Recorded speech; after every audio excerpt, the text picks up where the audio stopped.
ओमको नमन सँगसँगै 10 औँला जोडेर नमस्कार अर्पण गर्न चाहन्छु सम्पूर्ण दर्शक साथै श्रोतावृन्दमा।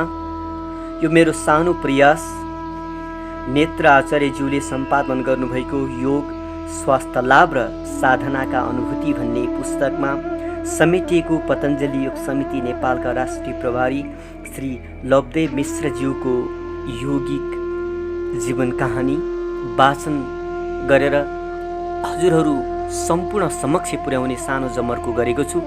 कृपया यो यहाँहरूलाई उपयोगी लागेको खण्डमा कमेन्ट, शेयर, लाइक र मेरो यो युट्युब च्यानल सब्स्क्राइब गरेर मलाई सहयोग गरिदिनु हुन म अनुरोध गर्दछु। अब प्रसङ्ग म अघि बढाउन चाहन्छु र व्याधिदेखि समाधिसम्म भन्ने शीर्षकमा समेटिएको यो योगिक जीवन कहानी बाल्यकाल र डन्डीबियो भन्ने प्रसङ्गबाट म अघि बढ्न चाहन्छु। मेरो जन्म डोटी जिल्लाको चवारा चौतारी स्थित खत्याडी गाउँमा भएको हो। सानैमा मातृवियोग परेपछि मेरा पिताजीको जीवन कष्टकर थियो।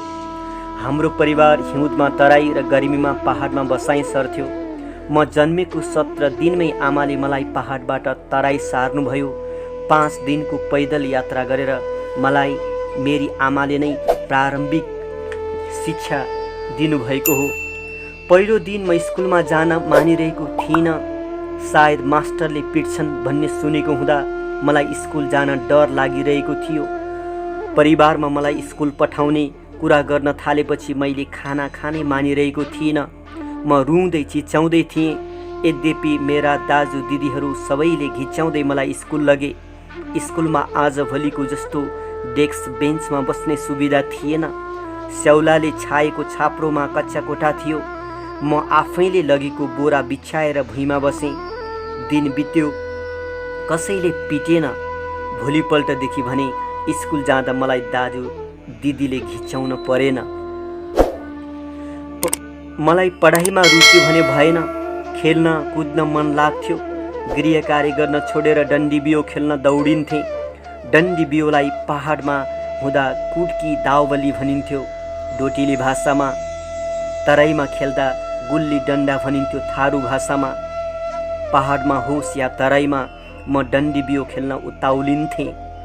नपाए नदीतिर पौडी खेल्न दौडिन्थेँ। जङ्गलको नजिक नदी थियो। स्कुल छोडेर जङ्गल पस्थेँ र नदीमा हेलिन्थेँ। पौडी खेल्न औधी मजा आउँथ्यो। म जस्तो सुकै भेलमा पनि पौडन र नदी तर्न सक्ने भएँ।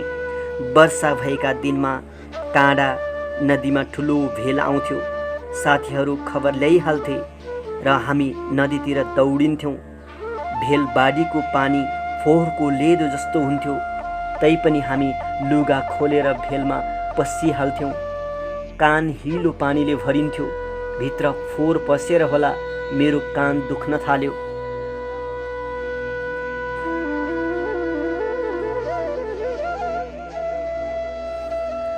आदरणीय दर्शक साथी श्रोतावृन्द, म देव नेउपाने यो वाचन गरिरहेको छु। अब प्रसङ्ग पहिलो पटक योग अभ्यास। 2036 सालमा जनमत सङ्ग्रहको बेला थियो। बहुदल पक्षका कुनै नेताजी हाम्रो गाउँमा आउनुभयो। उहाँ प्रचारका क्रममा हाम्रै घरमा बस्ने गर्न थाल्नुभयो। उहाँ बिहान स्नान गरिसकेपछि सबेरै योग अभ्यास गर्नुहुन्थ्यो। उहाँले शीर्षासन र मयूरासन गरेको देखेर मलाई पनि त्यसै गर्न मन लाग्थ्यो।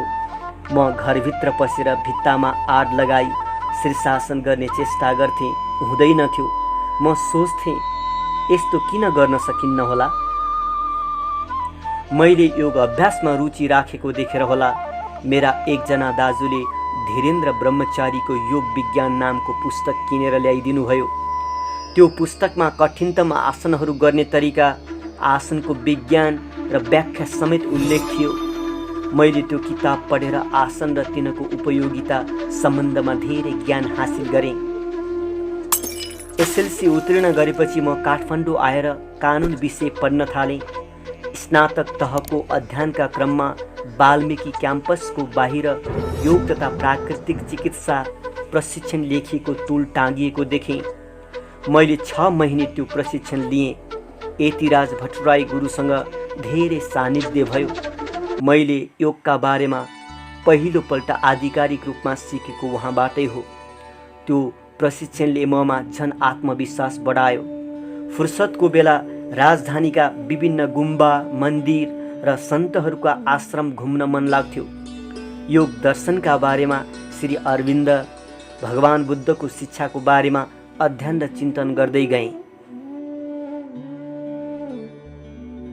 आदरणीय श्रोता साथै दर्शकवृन्द, फेरि पनि म यहाँहरूलाई अवगत गराउन चाहन्छु, यो पुस्तक नेत्र आचार्यज्यूले सम्पादन गर्नुभएको हो र यस भित्र समेटिएको श्री लवदेव गुरुज्यूको योगिक जीवनी म यहाँहरू समक्ष वाचन गरिरहेको छु। अब व्यवसायसँगै योग केन्द्र भन्ने प्रसङ्ग अगाडि बढ्छ। काठमाडौँ आएपछि जीविकाको लागि मैले कानुन व्यवसाय आरम्भ गरेँ। व्यवसाय गरिरहँदा म पनि योगको चर्चा गर्न चाहन्थेँ। कानुन व्यवसायको सिलसिलामा एकपटक धनगढी फर्केँ।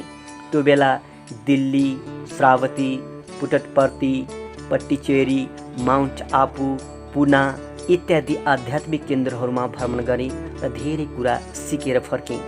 यद्यपि म नियमित योग अभ्यास गर्थेँ। आफैले एक्लै अभ्यास गरेर समूह बन्ने भएन। सिकेका अभ्यासहरू अरूलाई सिकाउन मन लाग्थ्यो। यसो हुँदा मैले योग केन्द्र खोलेँ। आरम्भमा 2 जना योग सिक्न आउनुभयो। उहाँहरूलाई आफूले सिकेका आसनहरू सिकाउन औधी रमाइलो लाग्थ्यो। अब सहभागिता कसरी बढाउने होला भन्ने सोच्न थाले। योग सिक्न आउनुहोस् है भनेर जति भने पनि बिहान 5 बजे उठेर यो केन्द्रमा आउने जाँगर कसैले गरेन। मैले अर्कै ढङ्गले सोच्न थालेँ। पहिला प्रातः भ्रमण गर्नेहरूलाई समेट्न सकिएला भन्ने लाग्यो। म प्रातः भ्रमणमा निस्किएँ र बाटोमा भेट भएका मानिसहरूसँग योगका बारेमा चर्चा गर्न थालेँ। प्राय चिने जानेकै मानिस हुन्थे। अपरिचित भए पनि पहिला उनीहरूसँग परिचय गरेर योगका बारेमा कुरा गर्थेँ। उनीहरूलाई आफ्नो योग केन्द्रमा आएर 1-2 अभ्यास गरेर हेर्न आग्रह गर्थेँ। नभन्दै 1-2 जना योग सिक्न आए। मर्निङ वाक गर्ने व्यक्ति या त कुनै न कुनै रोगबाट प्रभावित हुन्थे। स्वास्थ्य भएमा प्रकृति प्रेमी, कहीँ न कहीँ केही खोज्न चाहने मानिस हुन्थे। मैले उहाँहरूलाई यो बाटो जाउँ भन्दै मेरो योग केन्द्रको बाटो ल्याउँथेँ र यहाँ एकछिन पसौँ न भनेर योग आसनहरू देखाउँथेँ, सिकाउँथेँ। क्रमशः उहाँहरूमा योगप्रति आकर्षण बढ्दै गयो। मैले क्रमशः डाक्टर, प्रोफेसर, व्यापारी, पेसाकर्मी आदिलाई आमन्त्रण गर्न थालेँ। औषधि व्यवसाय, डाक्टर, प्रोफेसरहरू अत्यन्त प्रभावित भए। नशा सम्बन्धी समस्या भएका, कम्मर दुख्ने इत्यादिका रोगीहरू आसन र प्राणायामको अभ्यासले निको हुन थाले। योग आसनको प्रभावको प्रचार बढ्दै गयो र समूह पनि ठुलो हुँदै गयो। सहभागीहरूले आफ्ना परिचितहरूलाई लिएर आउन थाले। श्रद्धेय आदरणीय महानुभावहरू, स्वामी रामदेव भन्ने प्रसङ्गबाट यो वाचन अगाडि बढ्छ। प्राणायामको प्रभावका बारेमा भने यति ज्ञान थिएन। योग अभ्यासले मात्रै शारीरिक र मानसिक रूपान्तरण भइरहेको थिएन। यति बेला भारतमा स्वामी रामदेवले चलाएका योग प्रशिक्षण शिविरहरूको टेलिभिजनले प्रत्यक्ष प्रसारण गर्न थाल्यो। त्यो देख्दा हलमा होइन, विशाल खुल्ला स्थानमा योग अभ्यास गराउन प्रेरणा मिल्यो। रामदेव स्वामीजीले संसारभरिका जिज्ञासुहरू योगको प्रशिक्षण लिन आओ भन्ने आह्वान गर्नुभयो। म हरिद्वार पुगेँ र स्वामीजीसँग यो प्रशिक्षण लिएँ। त्यसले आत्मविश्वास झनै बढायो। साथसाथै प्राणायामको प्रयोग र प्रभावका बारेमा पनि मैले धेरै कुरा स्वामीजीबाट सिक्ने अवसर पाएँ। धनगढी फर्केपछि खुल्ला ठाउँमा योग शिविर सञ्चालन गर्न थालेँ। दोस्रो पटक स्वामीजीसँग वार्ता गर्न जाँदा मैले 177 योग प्रशिक्षक तयार गरिसकेको थिएँ। म उनीहरूको सञ्चालन गरेका शिविर निरीक्षण गर्थेँ। योग शिविर आयोजना गर्दा हजारौँ मानिस जम्मा हुन थालेका थिए। मिडियामा पनि व्यापक प्रचार भइरहेको थियो। शिविरमा सहभागी हुन आएका कठिन रोग भएकाहरू निको भएर फर्किन्थे।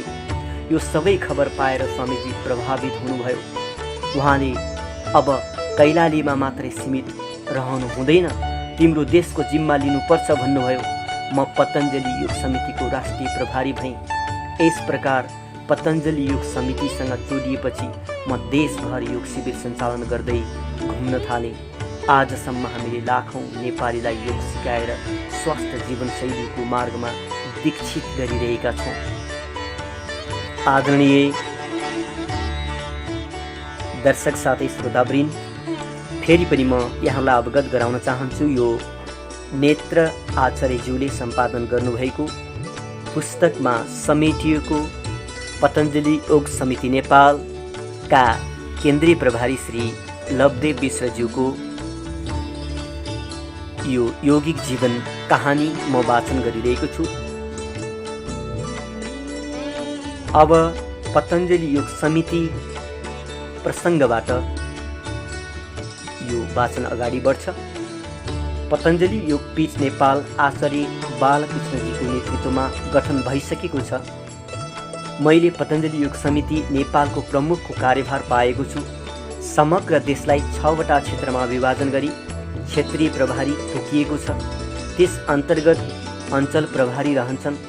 75 जिल्लामा जिल्ला समिति, निर्वाचन क्षेत्र स्तरीय समिति, गाविस समिति र वडा स्तरीय समिति निर्माण भइसकेका छन्। नेपालका 12 स्थानमा पतञ्जलि योगपीठ निर्माण गर्ने गुरु योजना रहेको छ। स्याङ्जा र धुलीखेलमा निर्माण कार्य भइरहेको छ। विराटनगरमा शिलान्यास भइसकेको छ। काठमाडौँ मन्दिखा टारमा योगपीठको नाममा 18 रोपनी जग्गा जमिन जुटिसकेको छ। पतञ्जलि योग समितिको कार्यालय पनि त्यहीँ रहेको छ। सीमान्त व्यक्तिसम्म योगको पहुँच पुर्याउने लक्ष्य अनुसार हामी आफ्ना कार्यक्रमहरू तय गरिरहेका छौँ।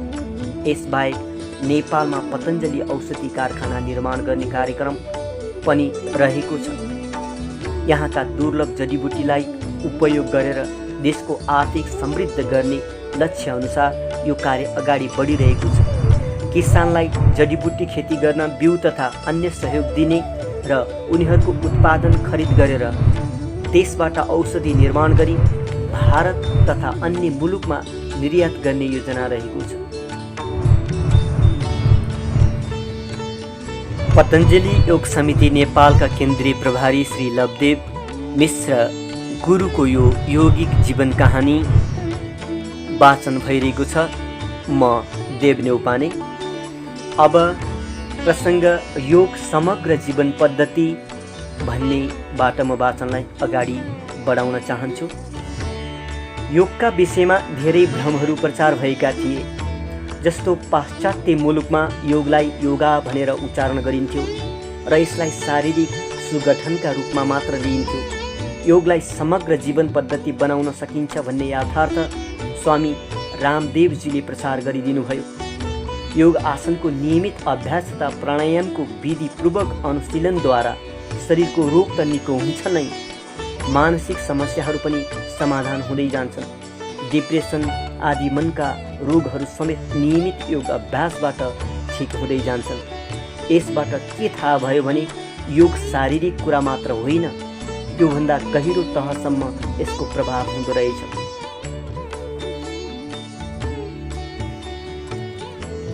व्याधिदेखि समाधिसम्म यो प्रसङ्ग पुनः जोड्न चाहे।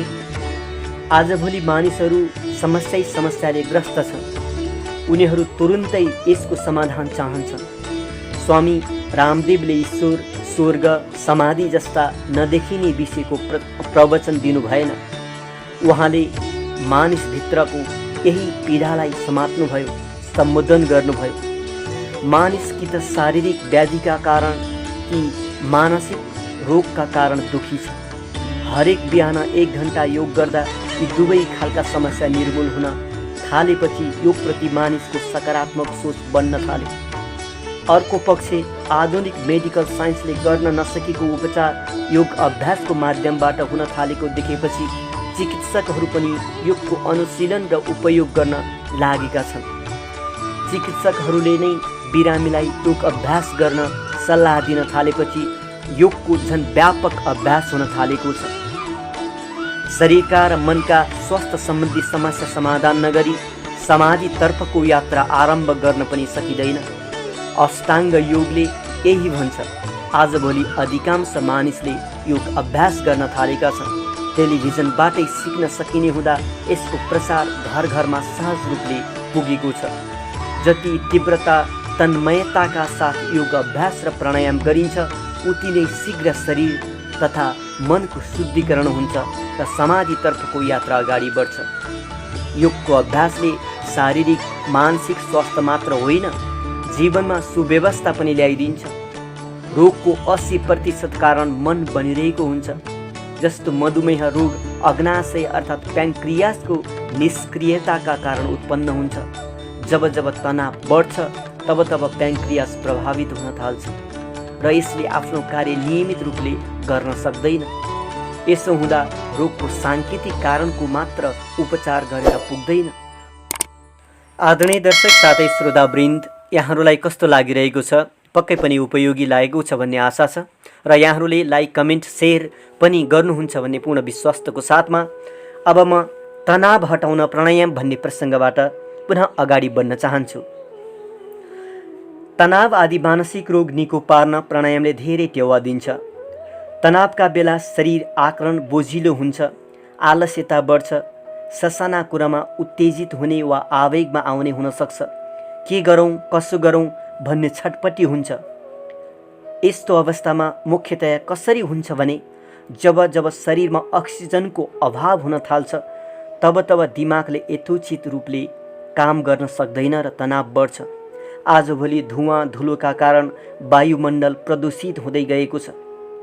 त्यसबाट मानिसहरूको जीवनशैली कोठाभित्र बसेर घन्टौँ काम गर्ने खालको भएको छ। यस प्रकार कोठामा बसिरहँदा शरीरलाई पर्याप्त अक्सिजनको अभाव हुन थाल्छ, जसकारण तनाव बढ्छ। हरेक बिहान केही समय खुल्ला हावामा योगासन प्राणायामको अभ्यास गर्ने बानी बसाल्दा अक्सिजनको अभाव त्यति हुन पाउँदैन। प्राणायामको अभ्यास गर्दा हामीले लामो श्वास लिने कला पनि सिक्छौँ, जसले गर्दा फोक्सोले पुरै क्षमताले काम गर्न थाल्छ। अक्सिजन पर्याप्त रूपमा उपलब्ध हुन थालेपछि तनाव हुन पाउँदैन, भए पनि कम हुँदै क्रमशः निर्मूल हुन्छ। यस प्रकार मन र शरीर स्वस्थ भइसकेपछि बल्ल अध्यात्म यात्रा आरम्भ हुन्छ। फेरि पनि म यहाँहरूलाई अवगत गराउन चाहन्छु, यो नेत्र आचार्यज्यूले सम्पादन गर्नुभएको योग भन्ने पुस्तकमा समेटिएको वरिष्ठ योग गुरु जो पतञ्जलि योग समिति नेपालका राष्ट्रिय प्रभारी हुनुहुन्छ, उहाँको यौगिक जीवन कहानी वाचन गरिरहेको छु र म यहाँहरूकै सुपरिचित देव न्यौपाने र अब केही मिनेटमै उपचार भन्ने प्रसङ्गबाट म अगाडि बढ्न चाहन्छु। विशेष गरी रोगीहरूले योगमा अधिक रुचि लिएको पाइन्छ। शारीरिक अथवा मानसिक दुवै प्रकारका रोगीको पहिलो उपचार विकल्प योग बनेको छ। यद्यपि क्रमशः रोगीले मात्र होइन, सबै मानिसले योग अभ्यास गर्नु आवश्यक रहेछ भन्ने धारणा विकसित हुँदै गएको छ। योग अभ्यासले रोगीको रोग तत्काल निको पारिदिन सक्छ। मेडिकल साइन्सले जस्तै ढाड दुखिरहेको छ भने रिड व्यायामले केही मिनेटमै ढाड दुख्न रोकिन्छ। टाउको दुखेको छ भने प्राणायामको अभ्यास गरेमा तुरुन्तै निको हुन्छ। ज्वरो आएको मानिसलाई सिटामोलले जति छिटो काम गर्छ, योगभित्र समाविष्ट अकुप्रेसर उपचारले त्योभन्दा छिटो ज्वरो घट्न थाल्छ। यसबाहेक यौगिक उपचारबाट कुनै पार्श्व प्रभाव हुँदैन। मेडिकल टेस्टबाट लाखौँ मानिस उच्च रक्तचाप, क्यान्सर, मुटुका रोगी पूर्ण रूपमा निको भएको प्रमाण पतञ्जलि योगपीठले राखेको छ। योग मात्र यस्तो उपचार हो जसबाट प्यारालाइज बिरामी निको हुन्छन्। योग र अनुभव यो प्रसङ्गबाट म यो वाचनलाई निरन्तरता दिइरहेको छु। योग अभ्यासको आश्चर्यजनक प्रभाव देखिएका छन्। एकपल्ट हामीले सन्तानहीन महिलालाई गर्भवती बनाउने अभियान चलायौँ। बाँझा महिलाहरूलाई करिब 6 महिना योग गराउँदा कैलालीमा मात्रै 100औं महिला गर्भवती भए। तीमध्ये कतिपय महिला त 25 वर्षदेखि निसन्तान थिए। त्यस बखत कैलालीको जोशीपुरमा एक साथ 5 जना महिलाले सन्तान जन्माए। नियमित योग अभ्यास गर्दा व्यायामको अभाव, अप्राकृतिक जीवनशैलीका कारण निष्क्रिय भइरहेका शरीरका सम्पूर्ण नसा नाडी ग्रन्थीहरू सक्रिय हुन थाल्छन्। तब तिनले आफ्नो कार्य यथोचित रूपले गर्न सक्ने हुन्छन्, जसको कारण यस प्रकारका आश्चर्यजनक परिणाम देखिँदैन। भौतिक सुख सुविधा पनि रोगको कारण बन्न जाँदो रहेछ। 24 घण्टा वातानुकूलित घरमा बस्नेहरूको शरीरमा पसिना निस्कन पनि पाउँदैन। पसिनाका माध्यमबाट शरीरले विजातीय पदार्थ अर्थात् टक्सिनहरू बाहिर निकाल्न नपाएपछि मानिस रोगी हुन थाल्छन्। तनाव बढ्न थाल्छ। मानिसमा अप्राकृतिक रूपमा बजारियापन बढ्दै गएको छ। उनीहरू न्यूनतम मानवीय मूल्य मान्यता पनि बिर्सेर अर्थोपार्जनमा लागिरहेका देखिन्छन्।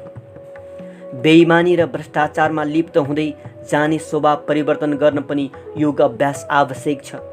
मानिस तनावग्रस्त छ, जसका कारण ऊ असामाजिक हुँदै गइरहेको छ। योग अभ्यास समग्र जीवन पद्धति भएको हुँदा यसले मानिसलाई व्यक्तिगत तथा सामाजिक रूपमा समेत स्वस्थ र सौहार्द्र बनाउँदछ। आदरणीय दर्शक साथै श्रोतावृन्द, योग र प्राप्ति भन्ने प्रसङ्गबाट पुनः म वाचनलाई निरन्तरता दिँदैछु।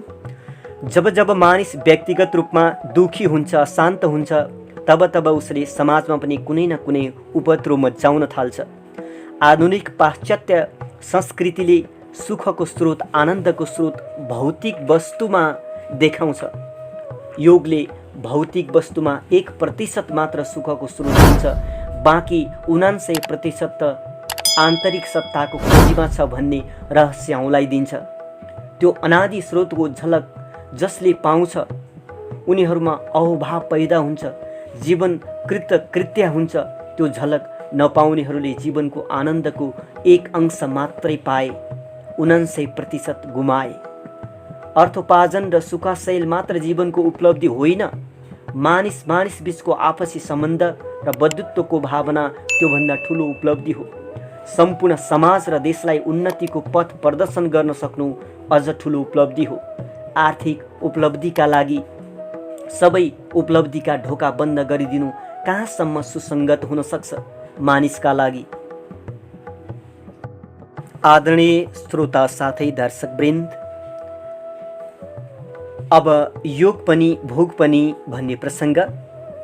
मैले एक प्रकारले घरबार नै त्याग गरेर योग प्रचार अभियानमा लागि परेको छु। यसप्रति श्रीमतीको त्यति गुनासो छैन, तर छोराछोरीहरूको गुनासो छ। उनीहरू बाबाले हामीलाई समय दिनु भएन भनेर दुखी हुन्छन्। मैले उनीहरूलाई वर्षको 2-4 दिन स्वामी रामदेवको आश्रममा लगेर पारिवारिक माया दिने गरेको छु। विवाह गरेपछि योगलाई पछ्याएको हुँदा गृहस्थ तथा आध्यात्मिक दुवैको आनन्द मलाई छ। अब अन्तमा सङ्गम शरणम गच्छामि भन्ने प्रसङ्ग रहेको छ। आदरणीय श्रोता साथै दर्शकवृन्द, यहाँहरूलाई कस्तो लागिरहेको छ? पक्कै पनि यहाँहरूले यसबाट धेरै लाभ र धेरै ज्ञान र बहुउपयोगी दृष्टान्तहरू प्राप्ति पक्कै गर्नुभएको छ भन्ने आशा लिएको छु। र यहाँले यो भिडियोलाई लाइक, कमेन्ट, सेयर पनि गर्नुहुन्छ भन्ने पूर्ण विश्वासको साथमा अब अन्तिम प्रसङ्ग सङ्गम शरणम गच्छामि। समाधिको अवस्थाको झलक पाइसकेको छैन भने योगाभ्यास गरिरहेको व्यक्ति कुनै पनि कारणले योग पथमा कुनै पनि बेला अलग हुन सक्छ। विचलित हुन सक्छ। यदि झलक पाएको छ भने त्यो किरणले नै उसलाई योग साधनामा डोर्याइरहन्छ। समूहमा योग अभ्यास गर्दा चित्त विलीन हुने सम्भावना न्यून हुन्छ। त्यसैले बुद्धले सङ्गम शरणम गच्छामि भन्नुभएको होला। सङ्घमा अर्थात् समूहमा योग अभ्यास गर्दा माहौलै अलग हुन्छ। त्यसै ध्यान लाग्न थालिहाल्छ। कुना कन्दरामा गएर तपस्या गर्ने चलन अब तिथि बाह्य भइसक्यो। समूहमा आफूले सिक्ने र आफूले समूह निर्माण गरी अरूलाई सिकाउने कर्मयोगी दर्शन नै वर्तमान युगका लागि उपयुक्त हुन सक्छ। धन्यवाद साथै ओमको नमन। ओम।